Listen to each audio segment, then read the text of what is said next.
noite, igreja. Vamos falar com o nosso Deus nesse momento, pedir ao Espírito do Senhor que venha conduzir esse nosso encontro e que esse momento em que nos encontramos nesse local seja um tempo muito especial nas nossas vidas. Que o Espírito de Deus fale conosco, que saiamos daqui edificados e, quem sabe, irmãos, totalmente transformados pela mão do Senhor. Então sejam todos muito bem-vindos. Que o Senhor nos abençoe. Feche teus olhos e peça ao nosso Deus que venha conduzir esse momento. Deus amado, na tua presença quero colocar as nossas vidas e a vida dos meus irmãos que aqui se encontram. Eu te pedi, Deus, em nome de Jesus, que tenhamos a tua paz, a tua graça e a tua misericórdia sobre as nossas vidas. Em nome de Jesus, Pai, receba cada vida no teu altar, porque, Deus, são vidas preciosas para nós, são vidas preciosas para a tua igreja, mas são muito mais preciosas para o Senhor, nós sabemos disso. Que esse tempo que passarmos aqui não seja um tempo em vão, mas seja um momento muito especial para o Senhor, Pai, no nome santo de Jesus. Amém.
Romanos capítulo 5, carta de Paulo aos Romanos capítulo 5, a palavra do Senhor diz assim: justificados, pois, mediante a fé, temos paz com Deus por meio de nosso Senhor Jesus Cristo, porém, por intermédio de quem obtivemos igualmente acesso, pela fé, a essa graça na qual estamos firmes, e nos gloriamos na esperança da glória de Deus.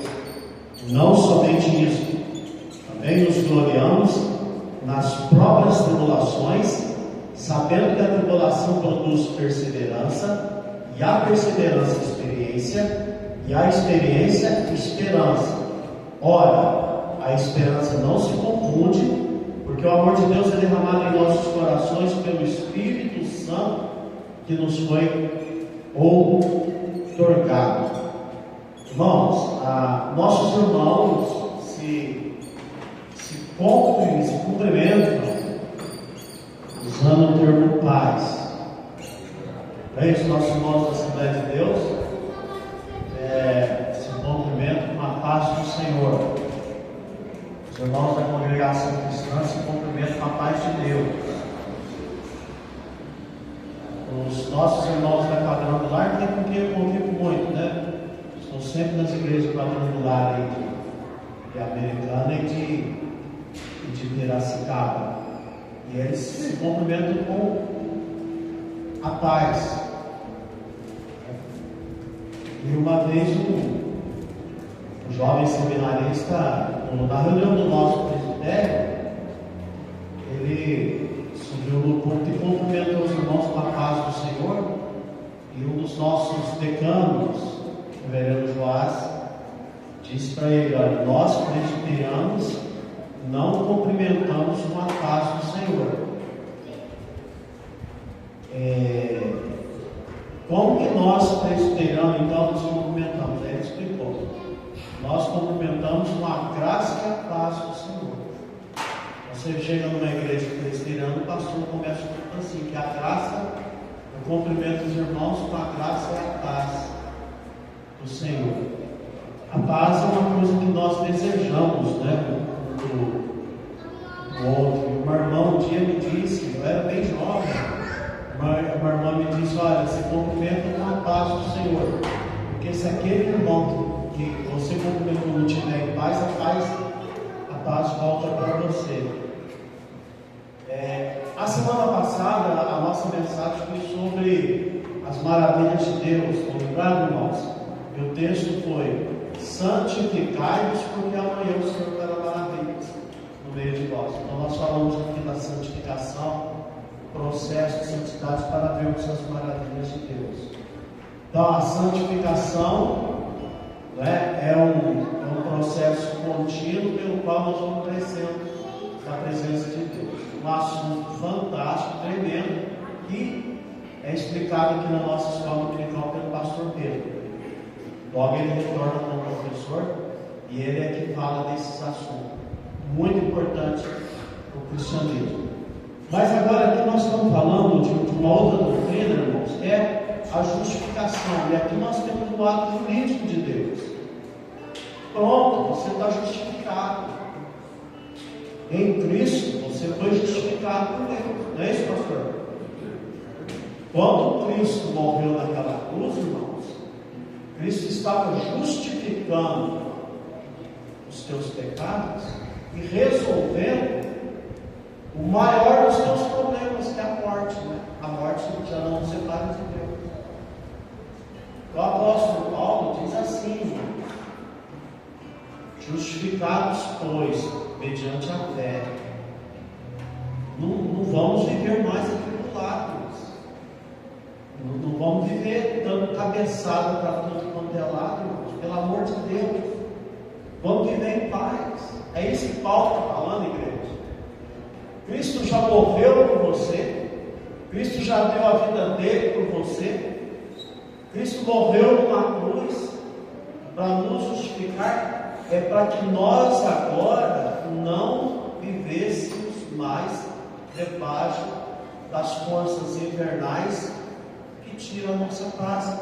O verbo aqui está no presente, diz Mas eu gosto de uma tradução, eu acho que é corrigida, que o verbo está no futuro do presente. E lá diz assim: justificados, pois, mediante a fé, tenhamos paz. Na verdade, não é nem o presente do indicativo, porque nós temos um imperativo na língua portuguesa, né? É uma ordem. Tenhamos.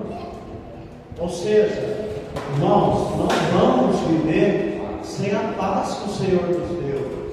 Não vamos abrir mão dessa paz. O apóstolo Paulo fala de uma exaltação pela esperança. Ora, irmãos, justificados pois mediante a fé, tenhamos paz com Deus e nos gloriamos na esperança da glória de Deus.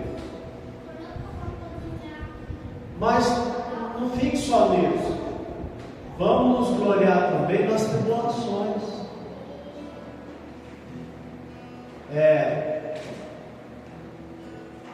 Irmãos, quem não se empolga com uma viagem, né? Uma viagem. Vamos viajar. Coisa linda. Vamos lá, vamos para a Europa. E fica aquela coisa, né? Vou para a Europa. Vou mudar de vida. Paulo está dizendo isso. Gloriamos na esperança de mudança. Que mudança? Um dia nós vamos mudar de vida. Nós vamos mudar, irmãos, de uma vida sem retorno. Nós vamos sair do mundo de tribulação, nós vamos sair desse mundo doido que a gente vive e vamos viver com Jesus na glória. Então Paulo diz aí, quando a gente pensa nessa viagem que nós vamos fazer, devíamos ficar alegres, entusiasmados. Bom, mas as tribulações também, nos gloriamos nas próprias tribulações. Quem não passa por tribulação não fica perseverante. Tribulação produz perseverança. E a perseverança, esperança. Mas não é esperança ao léu, não é esperança ao vento. É esperança do amor de Deus. É isso, igreja. Vivamos em paz. Vivamos em alegria. Amém? Então vamos colocar em pé, vamos cantar louvores ao grande Deus, ao Senhor, que nos deu a sua paz, ao Senhor que é a nossa paz.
noite sobre a minha casa, sobre a minha vida. Vamos cantar bem animado?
E da plenitude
recado aqui. Nossa culto de gratidão a Deus no dia 9. Graça e paz do Senhor, irmãos. Amém? Eu quero falar da nossa confraternização aí no dia 9 de novembro, né? Tem colocado lá no grupo aí de PMCA. E nós vamos comemorar no dia 9 de outubro o aniversário do pastor Pedro e o aniversário do Davi. Tá bom? E o cardápio vai ser churrasco. E a gente está pedindo aí que cada um traga o seu kit de churrasco, seu refrigerante. Mas é muito importante também uma contribuição que nós estamos pedindo aí para cada irmão, né? A partir de R$20, porque a gente tem aí as despesas com bolo, carvão, descartáveis. Então, assim, o complemento do churrasco, né? Os irmãos sabem que um churrasco não é só lá assar a carne, tem o complemento do churrasco. E para isso a gente precisa da contribuição da igreja para estar ajudando a gente aí, tá bom? Lá no grupo tem a chave Pix, para quem quiser contribuir. Alguns já estão contribuindo, mas é muito importante a sua contribuição aí para a gente. E mais importante ainda é a tua presença aqui no dia 9, tá bom? E é muito importante que a igreja toda participe, né? Hoje a gente está aqui com um grupo pequeno de pessoas, mas a nossa igreja tem mais gente, né? E é muito importante a presença dos irmãos aí no dia 9 de novembro. Tá bom?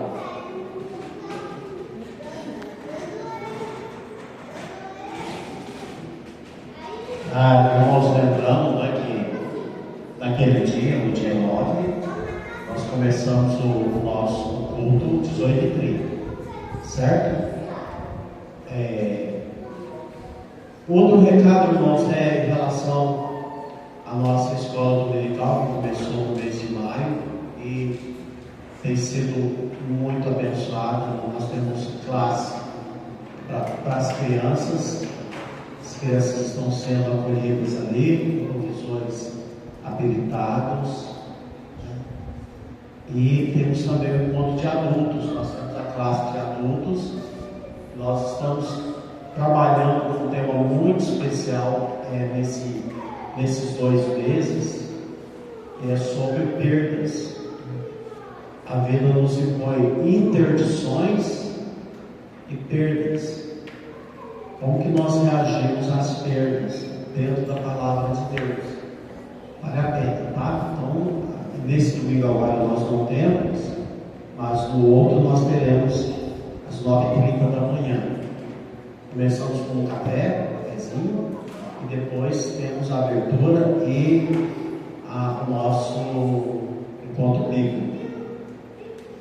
Outro recado também, irmãos, a Fernanda, a Serena estarão começando no mês de novembro um trabalho com mulheres, é isso? Isso, dia 15. Isso, dia 15. Nós vamos passar no... Isso, dia 15 de novembro, sábado, né? Então, dia 15 de novembro às 15 horas. Depois elas vão falar melhor do grupo, mas vai valer a pena segurar esse horário, tá? E com certeza o trabalho vai ser muito abençoado. Irmãos, o livro de Atos, só ler um pedaço do versículo aqui, livro de Atos, capítulo 9, versículo 31, diz assim: a igreja, na verdade, tinha paz por toda a Judéia e Samaria, edificando-se no temor do Senhor e no conforto do Espírito Santo, crescia em número. É interessante que, de repente, se nós pegarmos 2 pessoas de uma mesma família, nós perguntarmos para a primeira: como está a tua casa? E vai falar assim: o tamanho do crente é desgraçado, nem passe perto. Aí o outro vem e você pergunta: como é a tua casa? Ele vai falar assim: apesar das tribulações, das dificuldades que temos, nossa casa segue em paz. Que lindo, não é, irmãos? A vida é visão. Como que nós enxergamos a vida? como que nós enxergamos o nosso país, como que nós enxergamos a igreja, irmãos, e como que nós enxergamos Deus. Tudo é uma visão bem particular. Por exemplo, Lucas, quando estava relatando a história da igreja, ele disse que a igreja tinha paz. Mas pouco tempo antes, o diácono morreu apedrejado. Pouco tempo antes, a igreja, por uma perseguição, a igreja se dividiu e foi gente para tudo quanto é canto. Não tinha mais aquela igreja ali em Jerusalém. A igreja escasseou. Mas Lucas procurou ver de uma forma bem global, em particular, ele viu que a igreja estava em paz. A paz do Senhor realmente esteja conosco, que a tua casa esteja em paz, que a nossa igreja viva em paz. Estou dizendo isso, irmãos, porque eu quero agradecer. Nós estamos na última semana de outubro, próximo domingo já é novembro, temos que Santa Ceia, outra vez. Mais uma vez, a nossa igreja foi sustentada. Deus sustentou a nova aliança no mês de outubro pela tua oração e pela tua contribuição também. Então, você que abençoa a igreja no mês de outubro, está convidado a ser abençoado e abençoar a igreja também no mês de novembro. E que nós tenhamos essa comunidade inteira trabalhando e edificando na casa do Senhor. Nada melhor do que orarmos agora pelo sustento da vida dos irmãos. Eu quero chamar o pastor Pedro aqui para orar. E se você trouxe uma oferta ou o seu dízimo, você pode sair do seu lugar e colocar aqui no altar do Senhor. O pastor Pedro vai orar por você e orar também por todos aqueles que já fizeram seu depósito e já abençoaram a igreja. Para convidar os irmãos que puderem aqui em pé, receba a oração, pode trazer a sua oferta aqui, o pastor Pedro vai estar colocando a tua vida no altar do Senhor.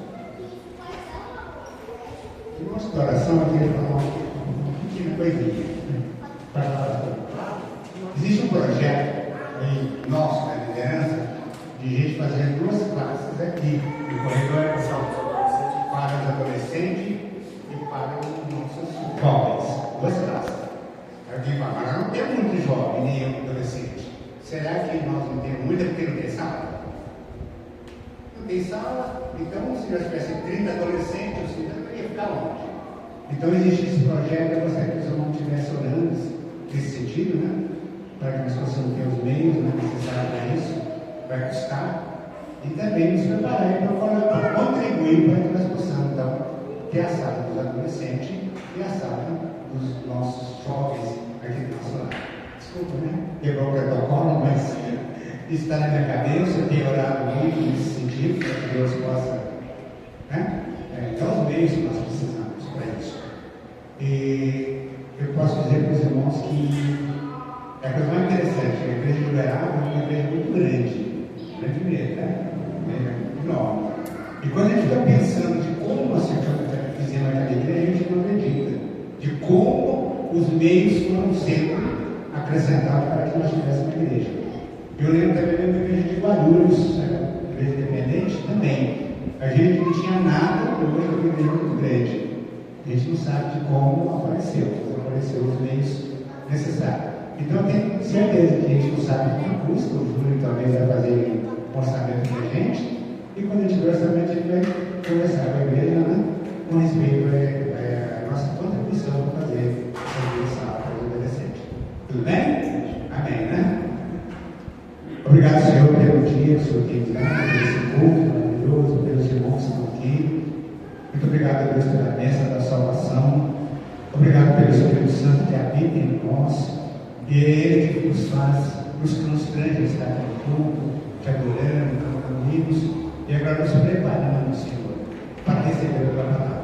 Obrigado por aqueles que contribuíram nessa noite, com dízimos e ofertas, e que esse dinheiro seja aplicado na sua obra, e que o Senhor possa fazer com que ele ele se renova a cada manhã nas nossas vidas, para que essa contribuição esteja sempre constante nas nossas vidas.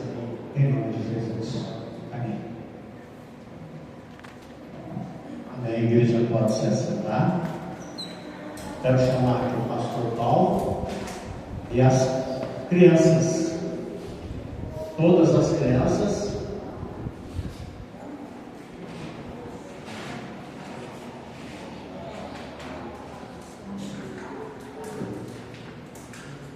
Fechar os olhos, irmãos. Agora é um momento muito especial. Eu quero convidar você a orar pela tua vida. Deus fale com você.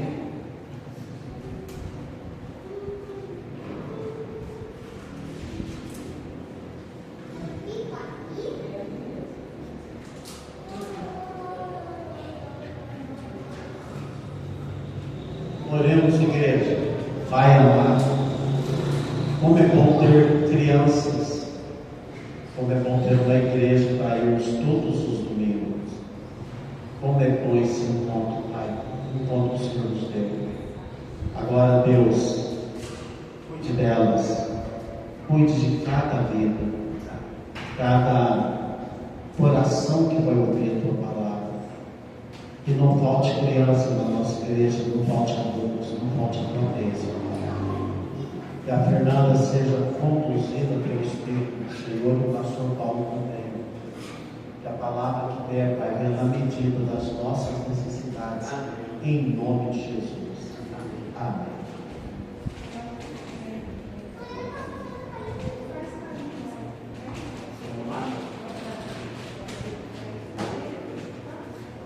Amém. Deus seja glorificado na nossa vida. Texto para a nossa meditação está aqui, ó. Nós vamos ler o livro do profeta Daniel.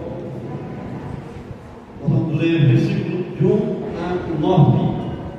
Daniel, capítulo 1, de 1 a 9. Peço que você acompanhe a leitura que vamos fazer depois. Mantenha a sua Bíblia aberta também. Nós vamos caminhar um pouco nesse texto. Creio que será muito edificante para a nossa vida. Pelo menos foi para mim quando eu li esse texto essa semana. E foi muito importante para mim.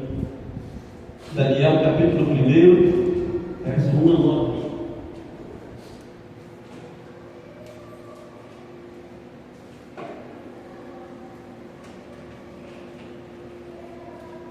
A palavra de Deus diz assim: no ano terceiro do reinado de Jeoaquim, rei de Judá, veio Nabucodonosor, rei da Babilônia, a Jerusalém e a sitiou.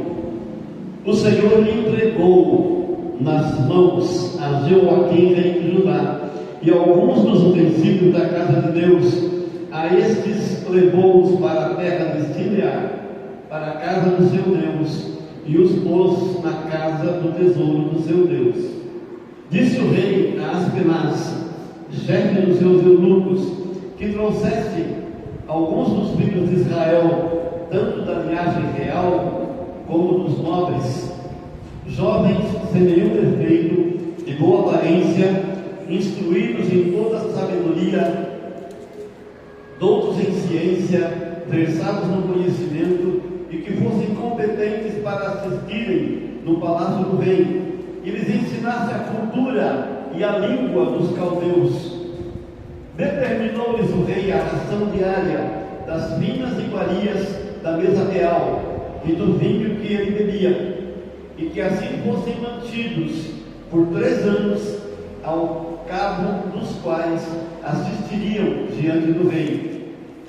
Entre eles se achavam dos filhos de Israel, dos filhos de Judá, Daniel, Ananias, Misael e Azarias. O chefe dos eunucos lhes pôs outros nomes, a saber, a Daniel, o de Beltesazar, a Ananias, o de Sadraque, a Misael, o de Mesaque, e a Azarias, o Abdênego. Resolveu Daniel firmemente não contaminar-se com as finas iguarias do rei, nem com o vinho que ele bebia. Então pediu ao chefe dos eunucos que lhe permitisse não contaminar-se. Versículo 9. Ora, Deus concedeu a Daniel misericórdia e compreensão da parte do chefe dos eunucos. Até verso 9. Mantenha sua Bíblia aberta, nós vamos caminhar um pouco nesse texto.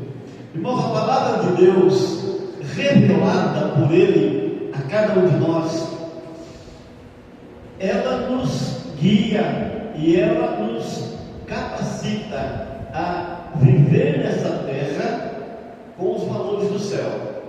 Presta atenção.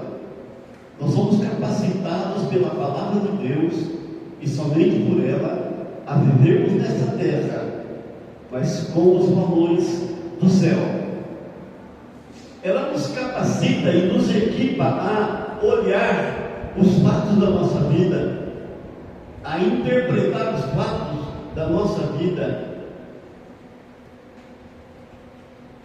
com os olhos da fé, não como um espectador que não tem nenhum tipo de esperança, mas nós olhamos os fatos da vida e interpretamos os fatos da nossa vida com os olhos da fé. Isso tudo a palavra de Deus é que nos capacita. Portanto, a nossa caminhada com Deus nesse mundo é uma caminhada de fé, é uma caminhada coroada pela fé que Deus coloca no nosso coração. E nesse mundo que nós vivemos, nesse mundo que nós estamos caminhando por ele, nós somos atacados em 3 áreas específicas. Nós somos, por exemplo, atacados em nossa fé. O mundo que nos rodeia e o mundo que nos assola ataca a nossa fé. Em que nós cremos? Como nós cremos? E o quanto nós cremos? Ou seja, até onde vai a sua fé? Quanto você crê? Nós somos atacados também no nosso comportamento. Presta atenção, somos atacados na nossa fé, somos atacados no nosso comportamento. Como agimos nesse mundo? E como reagimos diante das coisas, diante das pressões? E somos atacados também na nossa cosmovisão de mundo. Como nós interpretamos os fatos da nossa vida. Quando nós lemos a história do profeta Daniel que viveu ali na Babilônia antiga, lá no tempo do rei Nabucodonosor, nós percebemos que há um paralelo muito interessante entre a Babilônia da época de Daniel e o mundo que nós vivemos hoje. O paralelo é muito interessante. Quando nós olhamos alguns detalhes que há nesse texto aqui, nós vamos poder ver como que esse texto é atual, apesar de não antigo. Como que esse texto é tremendo e é perfeitamente atual. Você vai perceber, enquanto nós expomos aqui o texto, o quanto ele é atual, o quanto ele é pertinente para a nossa vida. E a nossa esperança é que o Deus de Daniel é o nosso Deus, o mesmo Deus. O Deus de Daniel é o nosso Deus, o mesmo Deus que cuidou de Daniel, que falou com Daniel, que capacitou Daniel, é o nosso Deus. Amém. O mesmo Deus que foi fiel a Daniel, também é fiel conosco. Deus fiel com o seu povo. O mesmo Deus que fez maravilhas no tempo de Daniel, também faz maravilhas hoje, no nosso tempo, no nosso meio. É o mesmo Deus.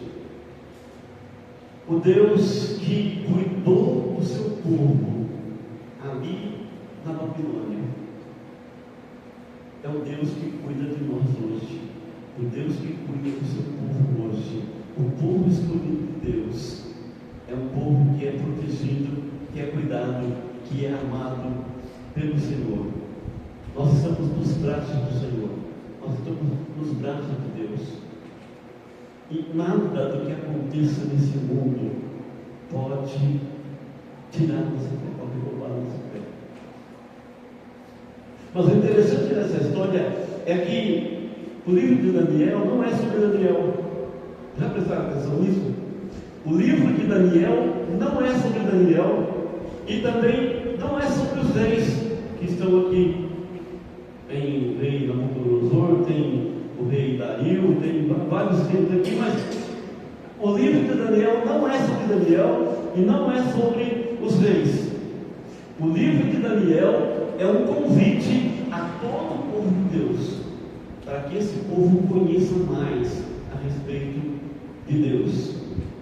E é muito interessante que nesse livro de Daniel é o livro em que Deus recebe o maior número de títulos, e são títulos impressionantes, e títulos, diga-se de passagem, dados por gente pagã, dados por reis pagãos, dados por reis que experimentaram aquilo que Deus podia fazer, e eles falaram isso.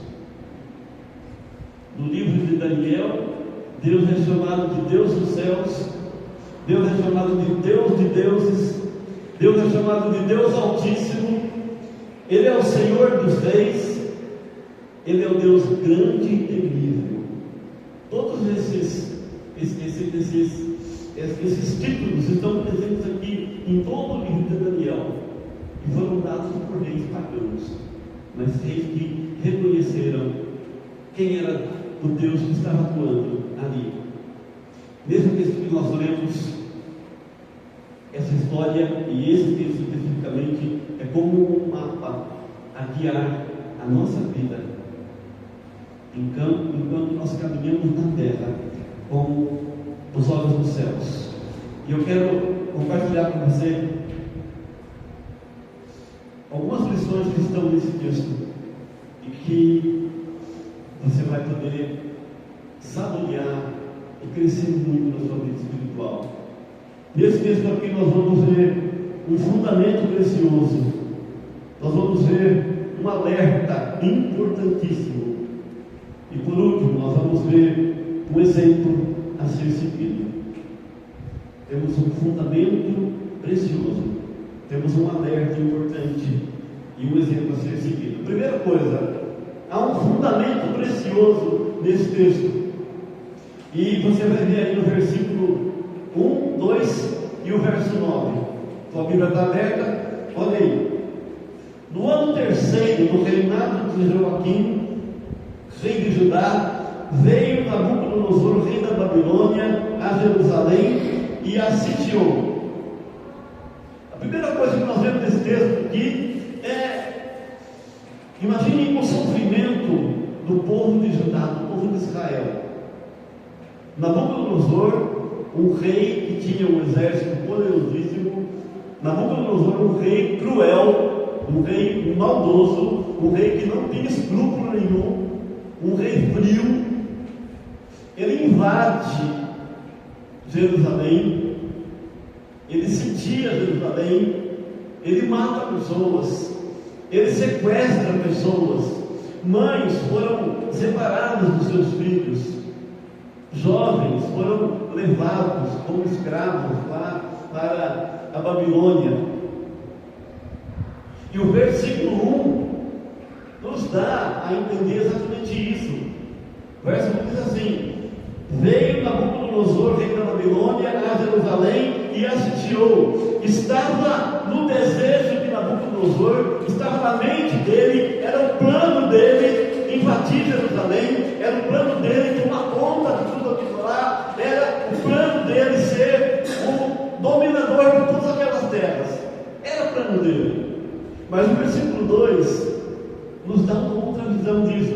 Presta atenção, olha o verso 2: o Senhor lhe entregou nas mãos a Joaquim, rei de Judá, e alguns dos utensílios da casa de Deus. A estes levou-os para a terra de Sinear, para a casa do seu Deus, e os pôs na casa do tesouro do seu Deus. o que significa é que, embora fosse o plano de Nabucodonosor, embora fosse a ideia dele, embora fosse a estratégia dele, embora fosse tudo aquilo que ele tinha arquitetado na sua mente, Jerusalém caiu nas mãos de Nabucodonosor. Mas Jerusalém caiu não porque Nabucodonosor era poderoso, não porque Nabucodonosor tinha um exército preparado, não porque Nabucodonosor tinha uma estratégia muito boa e infalível. Não! Jerusalém caiu nas mãos da Babilônia porque Deus entregou porque Deus entregou Jerusalém nas mãos da Babilônia. Deus fez isso. Deus entregou nas mãos do rei da Babilônia. Está muito claro aqui. O Senhor me entregou nas mãos. A Babilônia caiu. Jerusalém caiu. Foi a queda de Jerusalém. Jerusalém foi derrotado, perdeu. Mas o texto diz que foi Deus que entregou nas mãos do rei da Babilônia. E o verso 9, que nós lemos também, está dito lá: ora, Deus concedeu a Daniel misericórdia e compreensão da parte do chefe dos eunucos. Esse é o nosso Deus. A verdade é que Deus entregou Jerusalém nas mãos de Nabucodonosor é uma verdade, é uma realidade dura, mas ao mesmo tempo é uma realidade confortadora. Ela é dura e às vezes difícil de entender, mas traz conforto para a nossa vida quando nós entendemos que nada acontece com a nossa vida se Deus não permitir, porque o controle total está nas mãos do Senhor. O fundamento precioso da nossa vida e desse mundo está nas mãos do Senhor, está nas mãos de Deus. Deus permitiu, aconteceu, mas porque Deus permitiu. E o mesmo Deus que permitiu que Jerusalém caísse, foi o mesmo Deus que depois concedeu a Daniel misericórdia e compreensão da parte do rei, da parte do chefe dos eunucos. Jerusalém caiu, foi derrotado. Nabucodonosor entrou com tudo ali, dominou tudo. Mas Deus estava lá, Deus estava ali. Deus não tinha perdido o controle da situação. Deus não tinha perdido todas as coisas. Nenhum poder da terra ou do inferno é capaz de atingir a nossa vida, se Deus não permitir. Presta atenção nisso. Nada, absolutamente nada nesse mundo, nenhum poder é capaz de nos atingir, se Deus não permitir. E se Deus permitir que isso aconteça, você vai encontrar força suficiente para passar por isso. Quando nós passamos por circunstâncias angustiantes na vida, quando coisas acontecem na nossa vida que nós não entendemos, que nós não gostamos, que nós não aprovamos, que na nossa mente parece que Deus não está naquele negócio, parece que Deus não está ouvindo oração nenhuma, parece que Deus está muito longe. Não é assim. Deus está presente no meio da tribulação. Deus está presente no meio da nossa angústia. Deus está presente no meio do seu povo. E Ele age com o seu povo, porque Ele é um Deus soberano. Ele é um Deus soberano. Esse é um fundamento precioso que repousa sobre a nossa vida, sobre a nossa fé e sobre o mundo que nós vivemos. Lá nos anos 80, um cantor já cantava uma música, ele dizia assim: rei, anos 80, charrete que perdeu o condutor. Charrete que perdeu o condutor. O mundo está perdido. Não está perdido. O mundo não está perdido. Esse mundo está nas mãos de Deus. Apesar de todo o mal que nós vemos à nossa volta, apesar de todas as injustiças que nós vemos à nossa volta, O controle desse mundo está nas mãos de Deus. Esse é o fundamento precioso que nós temos na nossa vida, que esse texto nos oferece. O Senhor entregou nas mãos do rei da Babilônia, porque o Senhor é poderoso, o Senhor é soberano. Entregou Jerusalém nas mãos da Babilônia, mas cuidou do seu povo ali. Daniel ficou ali até a idade de mais de 100 anos. Ficou ali. Segunda coisa que esse texto nos ensina. Há nesse texto não apenas um fundamento precioso, mas há também um alerta importantíssimo. Presta atenção, a Bíblia está aberta. Veja aí, versículo 3 até o versículo 7. Um alerta importantíssimo. Qual que é o alerta? O alerta é: não se encante com a Babilônia. Não se encante com a Babilônia. Versículo 3 até o versículo 7. Disse o rei a Aspenaz, chefe dos seus eunucos, que trouxeste alguns dos filhos de Israel, tanto da linhagem real como dos nobres, jovens sem nenhum defeito, de boa aparência, instruídos em toda sabedoria, doutos em ciência, versados no conhecimento, e que fossem competentes para assistirem no palácio do rei, e lhes ensinasse a cultura e a língua dos caldeus.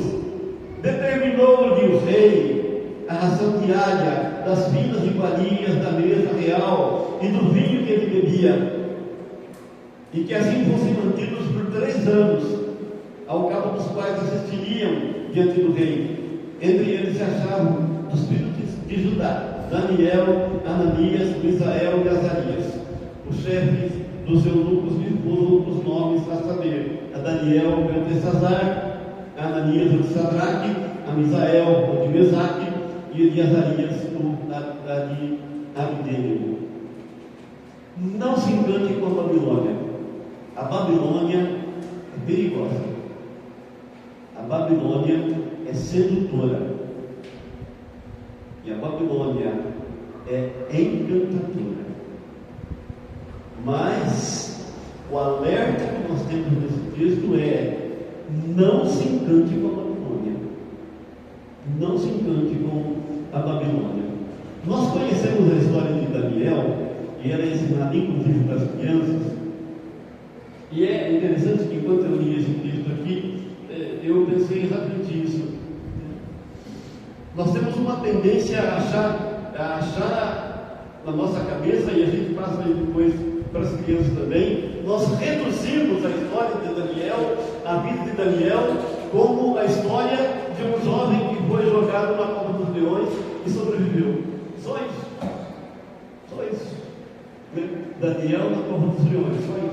Tem canto com isso, tem historinha com plantógrafo, enfim, tem um monte de coisa aí. As crianças aprendem isso ali. Daniel como um jovem que foi jogado na cova dos leões. Apenas isso. Mas o fato de Daniel ter sido jogado na cova dos leões foi só uma noite na vida de Daniel. Só uma noite. Passou. Daniel sobreviveu. Glória a Deus por isso. Mas o grande desafio para Daniel não foi a cova dos leões. E é por isso que é um erro muitas vezes da nossa, é um equívoco da nossa parte reduzir a história de Daniel ao fato de ele ter sido jogado na cova dos leões. Isso foi só um pedacinho da história. O desafio para Daniel, e é o desafio nosso hoje, porque eu disse que a Babilônia tem um paralelo muito grande com o nosso mundo hoje. E o desafio para Daniel foi viver na Babilônia. Porque na Babilônia o desafio era maior, os perigos eram maiores, porque na Babilônia havia brilho, na Babilônia havia festa, na Babilônia havia mesa posta, na Babilônia havia títulos, na Babilônia havia reputação. E a primeira atitude do rei Nabucodonosor, quando separou aqueles homens para estarem ali diante dele, presta atenção, a primeira atitude do rei Nabucodonosor foi investir na vida daqueles meninos, investir na vida daqueles jovens. E olha, a forma como o texto nos coloca aqui é muito sutil e é muito interessante, porque veja como que Nabucodonosor começou a agir ali no coração e na mente daqueles jovens. Nabucodonosor mandou investir neles através de cursos. Eles iam aprender uma língua diferente. Está escrito aqui, versículo 5. Determinou-lhes, versículo 4, né?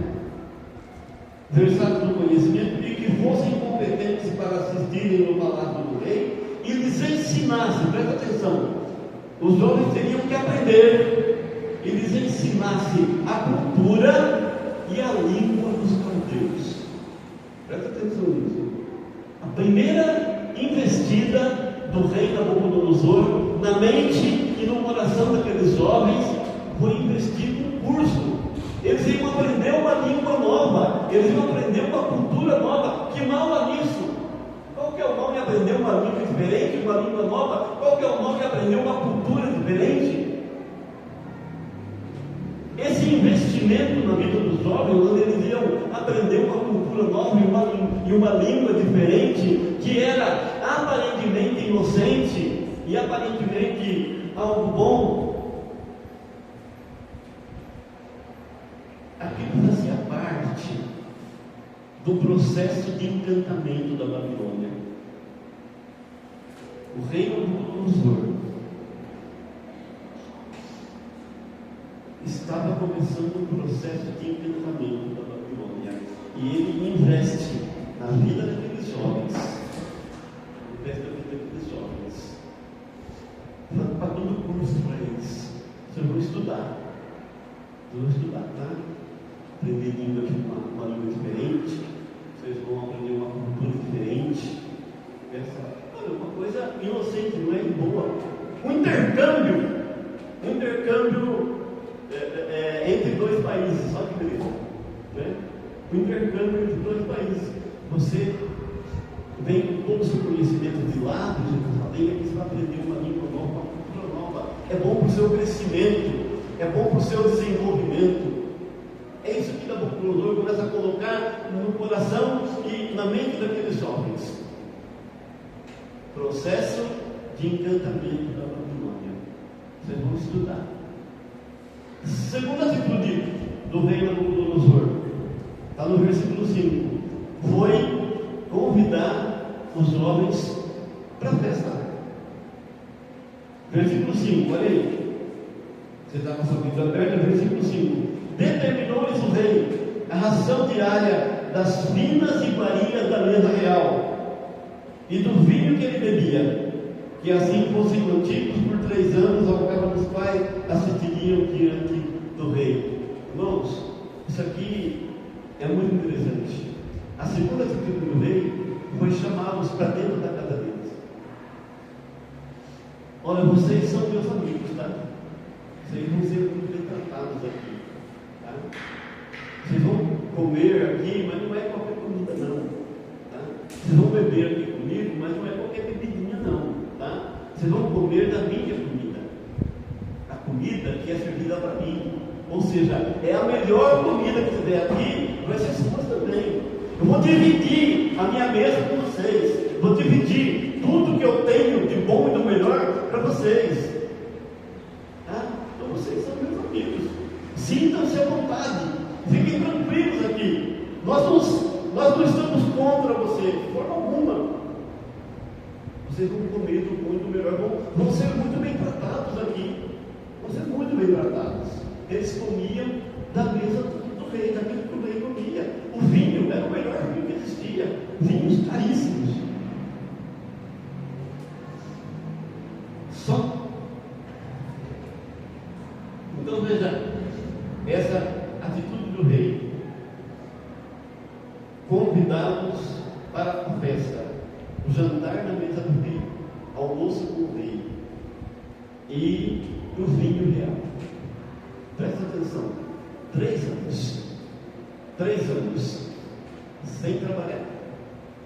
Eles iam ter comida boa, bebida boa, e iam só estudar, aprender a língua nova e aprender uma cultura nova.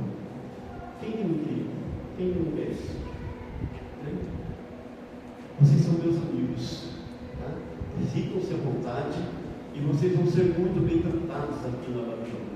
A Babilônia não é isso que estão falando para vocês, não, tá? A Babilônia é boa. Aqui vocês vão ser muito bem tratados, tá?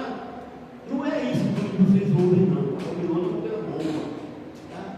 Se encantem com aquilo que nós estamos oferecendo para vocês. A terceira atitude de Nabucodonosor, versículo 7.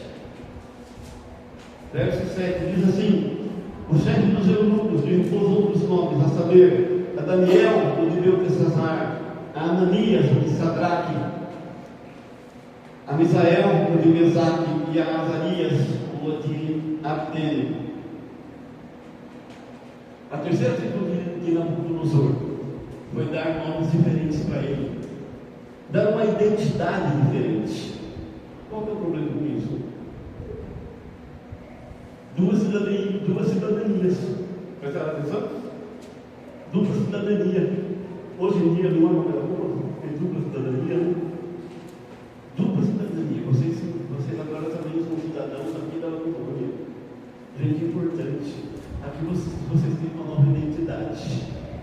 Tá? Vocês têm uma nova identidade aqui. Os 3 passos aparentemente inocentes, que pareciam algo bom. Presta atenção. Aprender uma língua nova e uma cultura nova. Comer junto com o rei. Beber junto com o rei. E ter uma nova identidade. Esses 3 passos aparentemente inocentes, que parecia muito bom. Mas o intento do rei Nabucodonosor era um só. O intento do rei era destruir a fé, era corromper os valores que eles tinham. O mundo faz isso com a gente. A intenção desse mundo, intenção velada, é de destruir a nossa fé, é de roubar os nossos valores, corromper os nossos valores e mudar a nossa identidade. O mundo quer nos cativar. O mundo quer nos cativar e fazer com que a gente questione quem de fato nós somos. Presta atenção, porque isso é muito sutil e é muito sério. O mundo leva-nos a questionar quem de fato nós somos. Isso porque nós somos levados a pensar e a raciocinar de acordo com a ótica e com a ética da Babilônia.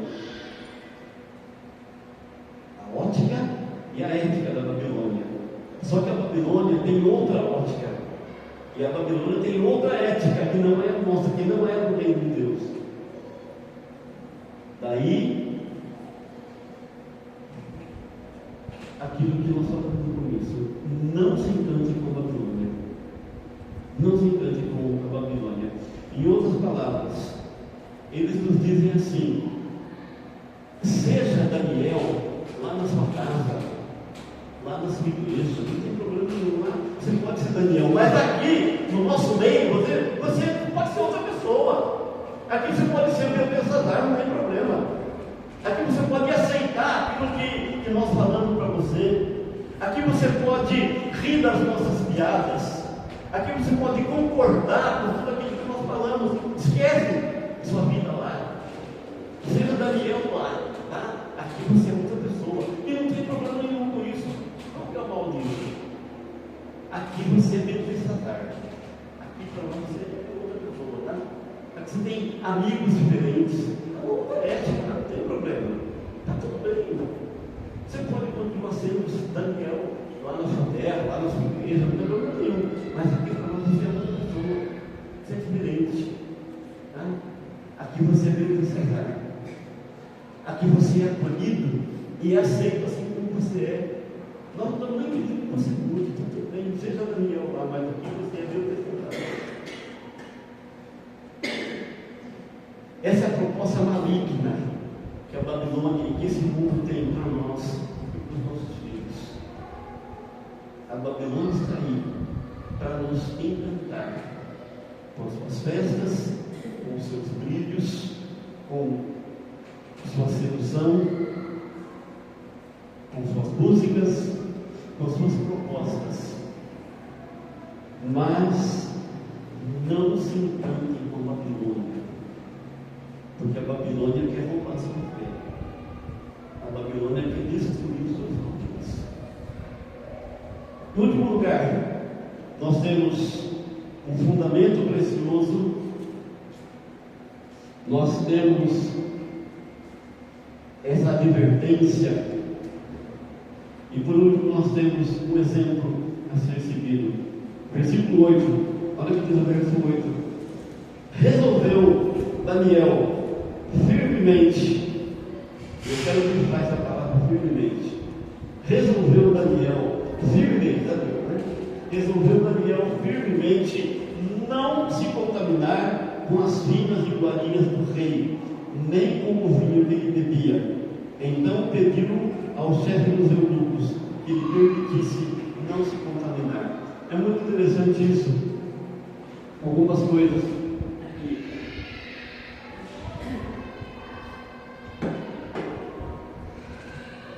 A melhor comida e a melhor bebida, o vinho real e as finas iguarias do rei, Daniel interpretou como contaminação.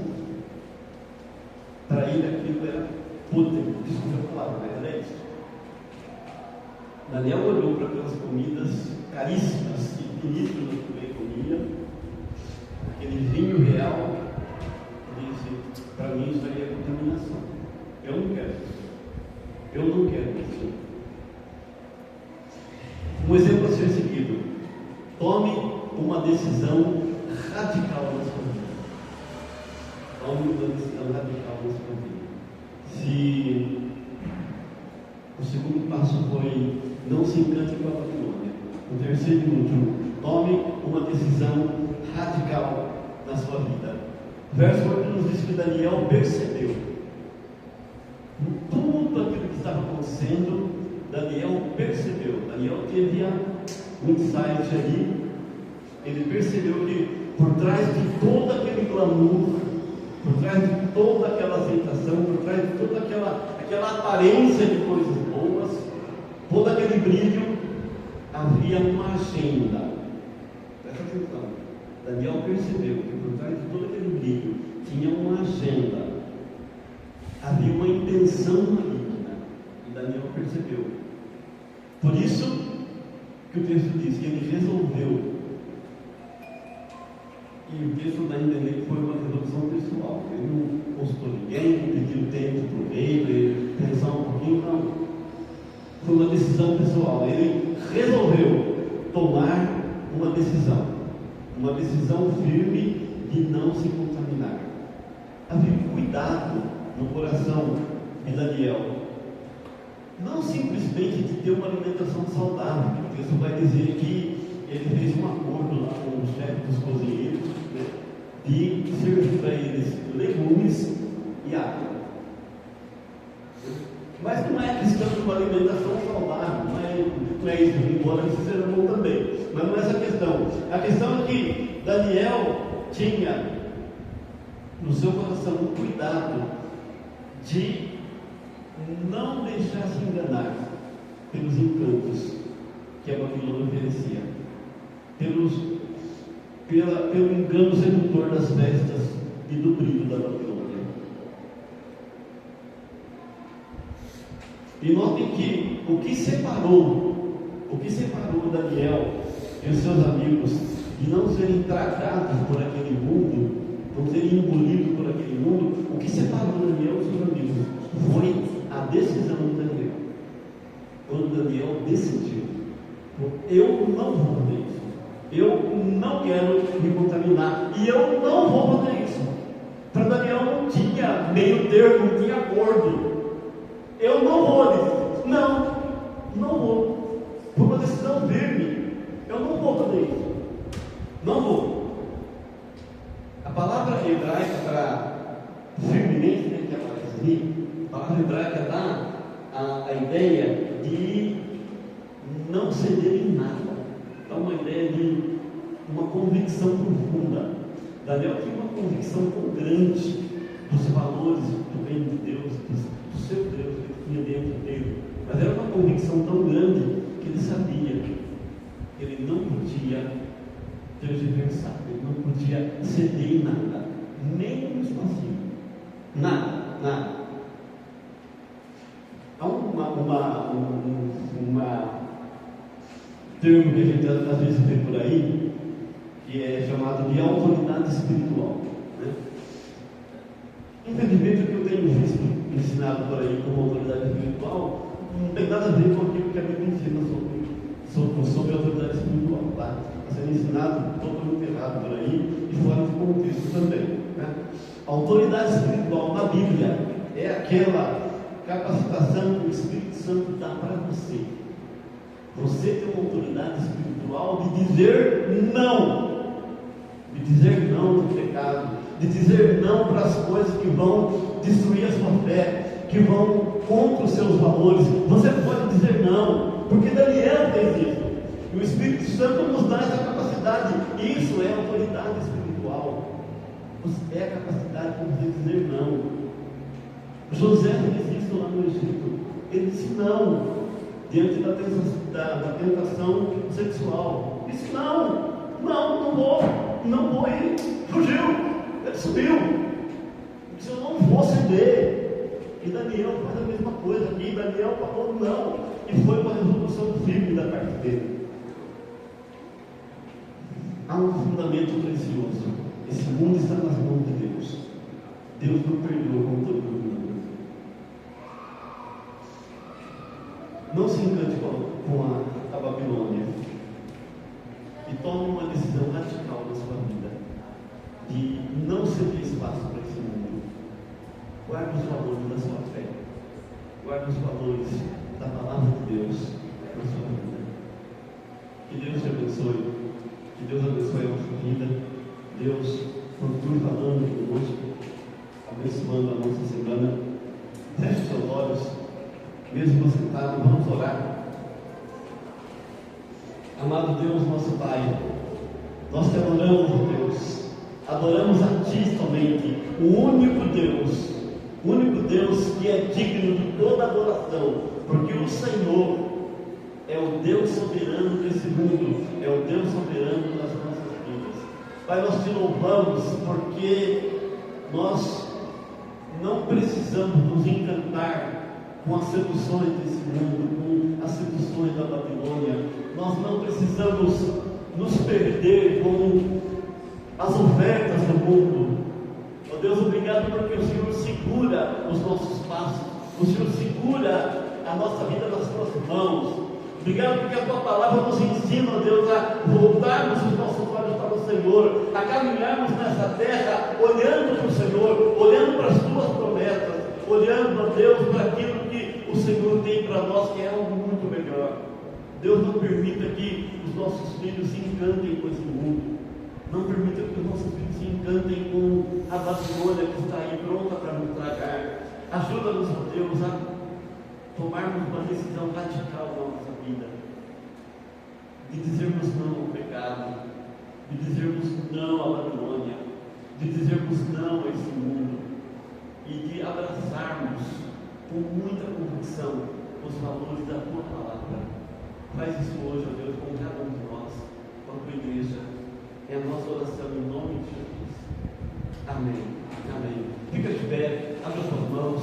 E agora, queridos irmãos, que a graça do Senhor Jesus, o amor de Deus, o nosso Pai, e as consolações do Espírito Santo seja com todo o povo de Deus, nessa igreja e todas as outras que se reúnem nesse momento, em nome de Jesus, para a glória dele.